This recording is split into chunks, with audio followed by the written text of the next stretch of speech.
Ayun, good morning po mga kasuelo, mayang buntag sa inyo diha. Ayan, sa tibuok kalibutan, kumusta po kayo kang lahat? Ayan, at isang maaliwalas na umaga sa inyong lahat dyan. Ayan, papunta po kami ngayon sa bayan ni Mrs. At para bumili ng mauulam dahil doon kami magtanghalian doon sa Itikan. Dahil ngayong araw ang aming pag-harvest ng aking tanim na mani. Ayan, samahan nyo po kami sa pagpamalingki po mga kasuelo. Ayan, abangan nyo po ang aming pag-harvest mamaya. Tingnan natin kung mayroong laman ng ating tanim na mani. So ayan, tara po sa palengke muna. Let's go!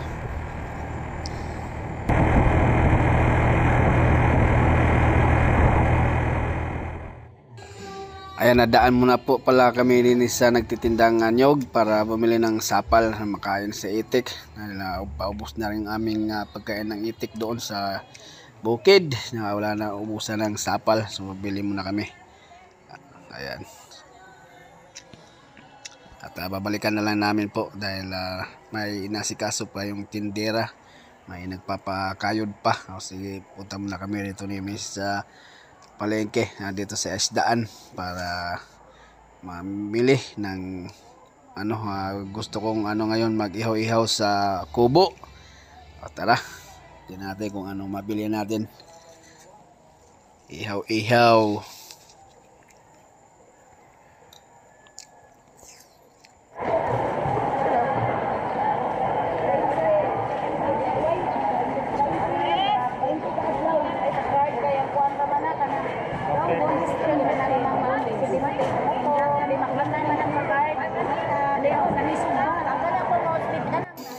At ito na nga, may naispatan po ako na sariwang-sariwa at masarap iihaw. Ayan, bulis.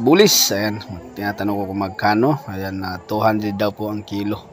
So, kumuha tayo ng dyan, 2 piraso siguro. Ayan, 2 piraso. Ayan, tinuturo ni ate kung asan ang aking gusto. So, siyempre, pili ako. Yun, napusuan. Dalawa. Yan. Ayan.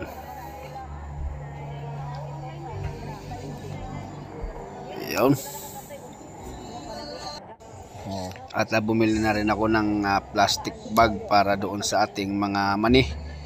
Kung may bibili, ayan, advice sa akin nung aking tsuhin na 6 na lata, 130 or 120 ang benta.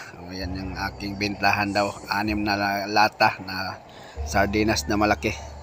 Ayan, lata. Ayan, bumili na rin ng simis ng tuyo para siyempre sa aming sausawan mamaya. Yun. At dumaan kami sa nagtitindang prutas para bumili ng prutas siyempre. Para may prutas din ang ating katawan para pantay or balanse. Ayan. Ayan, dito na po kami sa location. Ayan, patungo na kami ron sa manihan. Kasama ko si Mador, si Mrs. at si CJ. Tingnan ko kung pwede doon si makatulong si Tita Rosale o si Tito Rudier ba. Tara. Atay. Kaya mo buhatin yung anak? Yung sapal? Hindi. Ako na lang. Si mama at si Mrs. nandun na, nauna na. Dala nila yung mga dito na rin kami mananghalian. Tara. Tayo na nga po mga kasuelo, nandito na tayo sa manihan at nakapagbunot na rin sila. Nandito pala sila ni Tita Rosalie at si Tita Shirley, tumulong din. Ayan ang laman ng aking mani. Ayan, kahit papano meron naman po, hindi na masama. Ayan, medyo makukonti lang po ang laman doon banda sa gitna, pero ayos lang kasi naman na mayroon namang talagang laman. Ayan, sa gilid-gilid. Ayan siya. Ayan, si Mrs. na bubunot din yung aking Mrs. So, ayan, yung aking kanyang nabunot. Diyan siya naka-assign sa gitna. Ayan, kukunti lang laman dyan sa gitna na yan. Ayan, pero hindi na masama, meron pa rin, at least meron. Ayan yung tatlo, si mama at saka si Tita Rosalie. Ayan Ay, gamay unod no. man ni Marvin mo. Niingot ka. Gihap ma. Ako sa kapuno ka mo, pistinta ka mo. Kuha, pagkadaan. Daghan baga. Andi asto nga may wa minus. Pag abono no na ila magasabuag. Di uwan, nadit so ng abono. Man buta magpuno. Mo ba? Sigara man si JC nagabono. Ayan, tulong tayo dito. Bunot na rin ako nini. Ayan, dahan-dahan dapat ang pagbunot para hindi maiwan yung laman. Ayan, oh. Hindi na masama. Kahit isang puno, merong 20, okay na. Ayos na ako dyan. Ayan. Sige lang, bunot na ng bunot. Ayan, dito tayo sa gilid na yan. Tingnan natin sa gilid. Iyon, nadali. Ayan, oh. Hindi na masama. Tapos bunot lang kami muna, tapos dililim kami doon na sa malilim ang aming pagsimay-simay. Yan, binunot muna namin lahat. Ayan. At hakutin ko na lang mamaya pag sa gilid. Ayan. Iyon, nadali. Ayan.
Yan po mga kasuelo, nakapagbulot na kami. So mainit na. Yung tsahin ko nandun sa sa malilim, na sila. Para himay-himayin na nila yung mura at saka yung magulang. Nakahakot ko na yung iba doon. Nakakalahati na kami. Ayan siya. Ayan, mga hakutin ko pa yan doon sa malilim. Pero marami pa doon. Tulungan ko muna sila maghimay-himay. Yan, hindi pa sila nabunot. Ayan. Andun. Ito, bunot na siya. Ayan o. Ayan, naman na sa gitna. Sa gitna. Ayan. Meron naman kahit paano. Okay. Pero pang bubunutin mamaya pagka malilim na. Mainit na. Doon muna kami sa malilim. Mag simay-simay. Ayan o. Akutin ko pa yan mamaya-maya. Tara, punta tayo din eh. Alat ko.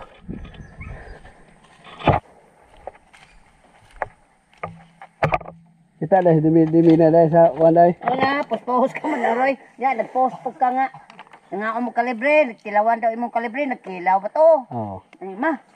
Kuan na si Marding mao nang kilaw. Iya, mura. Di. Dili. Ay, sus. Mura, oo. Mura to. Ito oh. Ito. Wala mo sudlanan dia. Wala.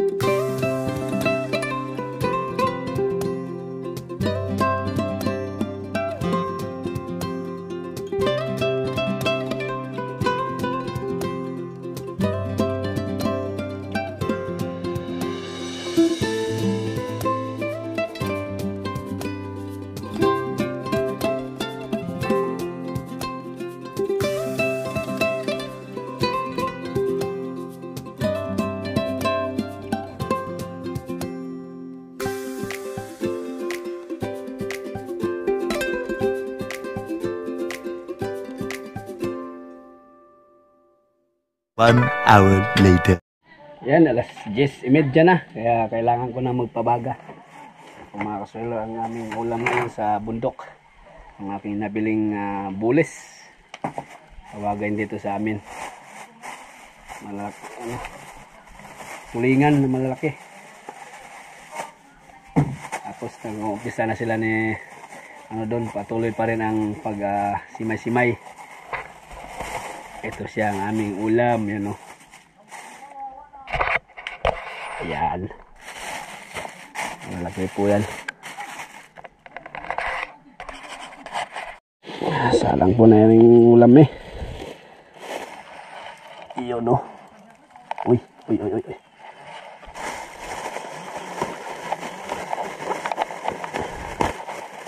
Saktong-sakto na sa amin to. Mga tsahin. Andyan si Tita Shirley at si Arsali. Ay, putik. Nalaglag po mga kasuelo. Kailangan natin to kasi mabigla. Ayan. Nadali. Meron ng dyan pumunta. Bumili siya ng 6 na gatang.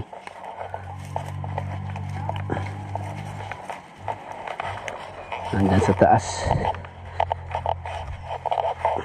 Tikman daw nila yung produkto nating mani. Yan, patuloy pa rin sila ni Mother simay-simay. Tara, punta natin sila doon.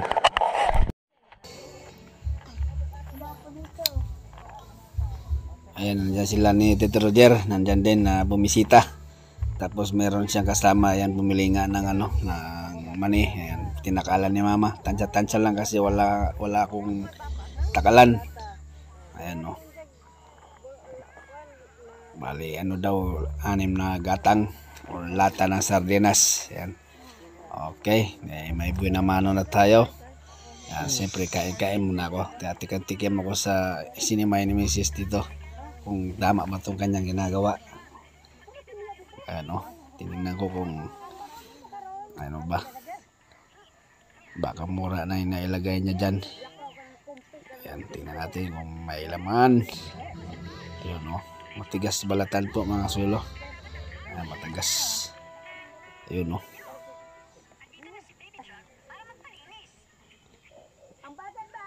Yun. Malulusog po yung laman. Ayan o. Pati yung isang bata o meron siyang kinakain. Ayan. Yung prutas na nabili namin kanina sa palengke. Pinapabalat.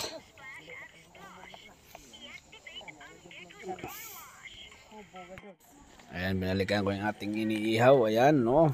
Malapit na siyang maluto. Panangnang na lang po yan. Ayan, napakabango. Nyaman. Ayan na nga, dumating na nga yung oras ng aming pagpapahinga. Siyempre break time at siyempre kainan.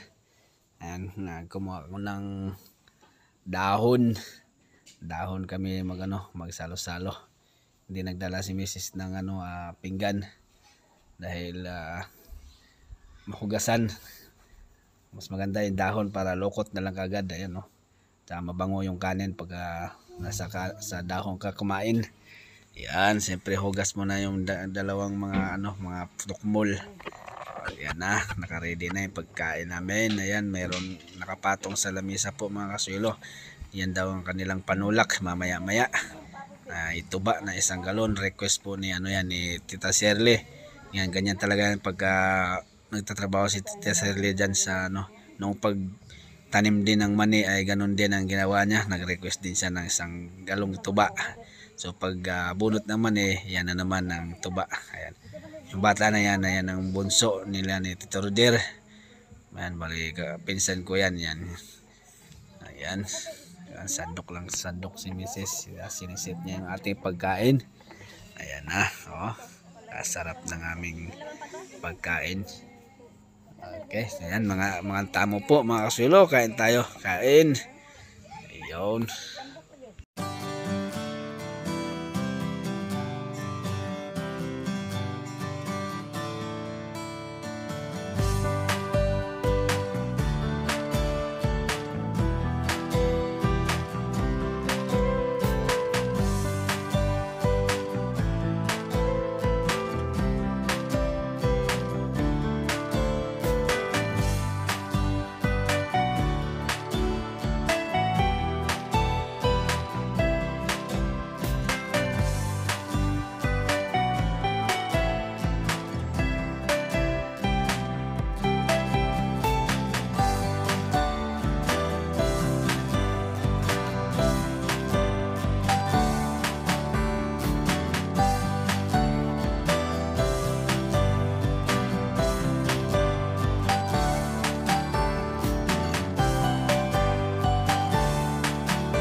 Marami para mawalan. Ganun.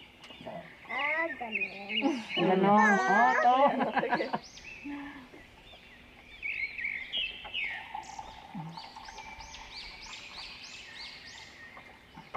Nagpadato kay isip kayo na magawa ninyo. Sigit daw. Mabalitaan niya lang pada. Ambot. Andre ka mingon. Nanguya man pud ya. Na may uya ba? Wapo butong ito. Ha? Tuloy gwapo ka no? Ganyan. Ako sa mga swimming. Gamay pa ni oh. Gamay pa ni. Sinama ba yan? Uban ba ka to sinangaligo ta?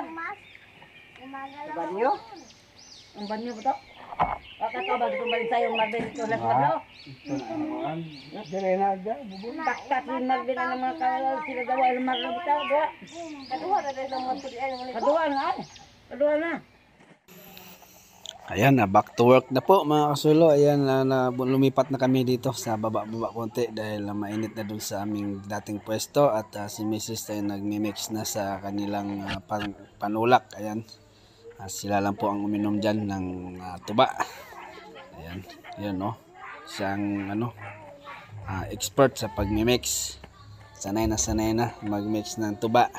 Ayan, kalahating Pepsi, kalahating galon din ng tuba. Yan ang kanilang habang nagsisimay sila, kwentuhan, siyempre nagmamamarites at siyempre may tagay. Yan.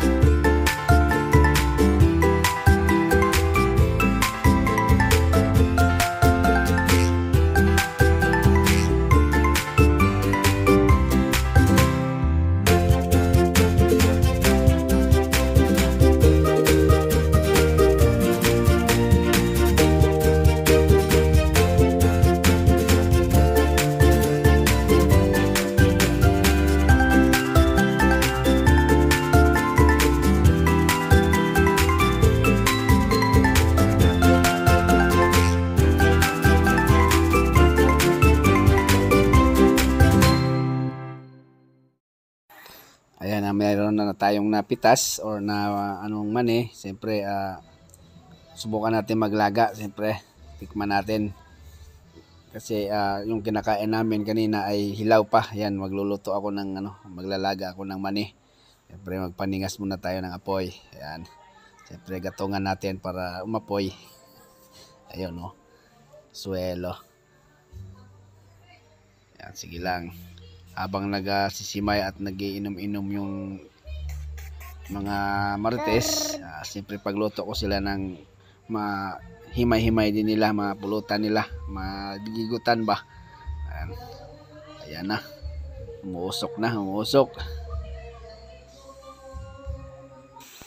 Ayan, nasaling na natin ng ating mani. Yan po palang aking sinalang ay yung lang po yan, yung bubot or mura, dahil marami ang nakuliktang mura.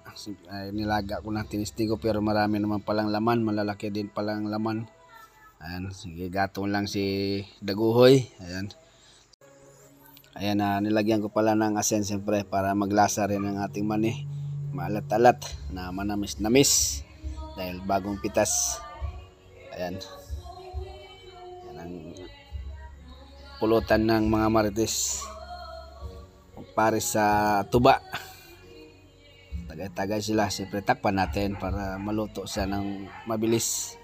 Yun, no, nausukan si daguhoy, papikit-pikit na, lalo na yung nakaduyan na yun. Yung nakaduyan na yan ay yung bata, si CJ, nakatulog dahil siyempre tinugtugan ko rin yan, binuksan ko yung radyo. Ayan, nakatulog siya.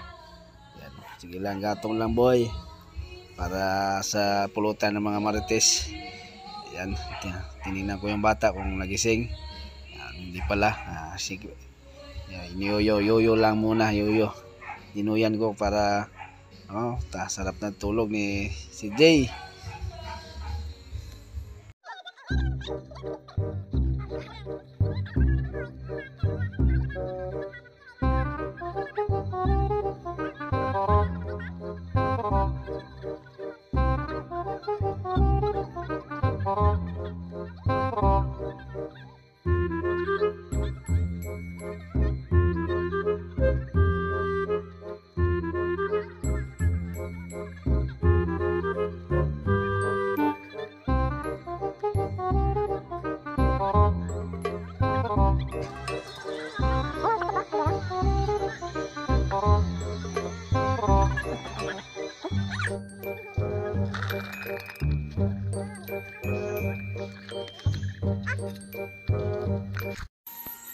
Ayan, habang nagsisimay pa rin sila, siyempre nagpe-prepare na ako ng prepare na ako ng pagkain ng itik. Magtatadtad ako ng katawan ng saging. Tapos siyempre ipil muna yung aking ibinigay sa itik.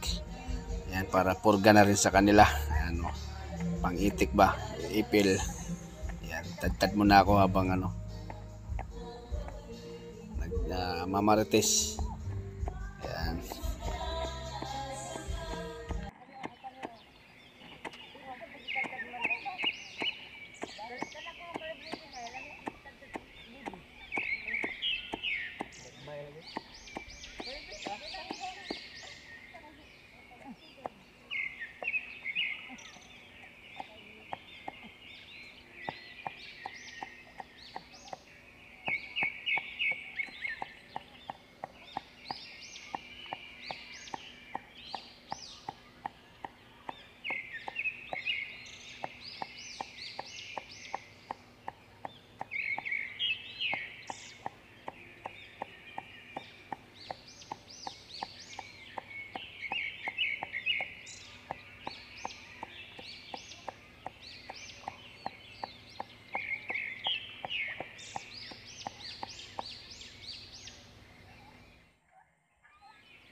Lagi, isa man ang anak. Anak sa anak nga niya. O, ano, malagyan tatay ka namatay man. Nahawag man sa... Nakuan man.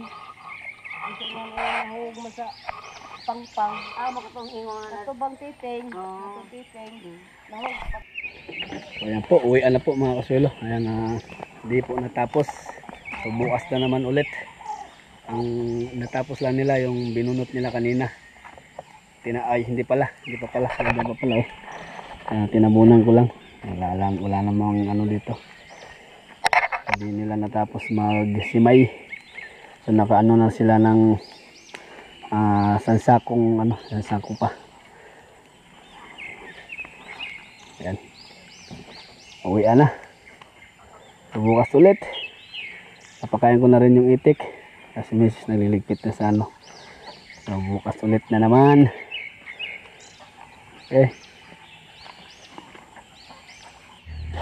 Okay, ready na ang lahat. Ayan, uwian na po.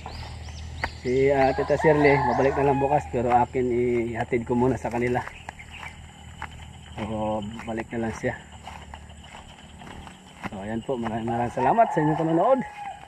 At kita-kita po tayo sa aking next upload po bukas sa pagtuloy sa pag-harvest dun sa ating mani. Ayan, magandang hapon po sa inyong lahat. So salamat po pala sa pagsama sa akin kanina sa ating live streaming. So ayan, so ingat at God bless. At siyempre happy na po tayo mga kasuelo. At ako muna yung magpapaalam. Paalam po muna. Bye.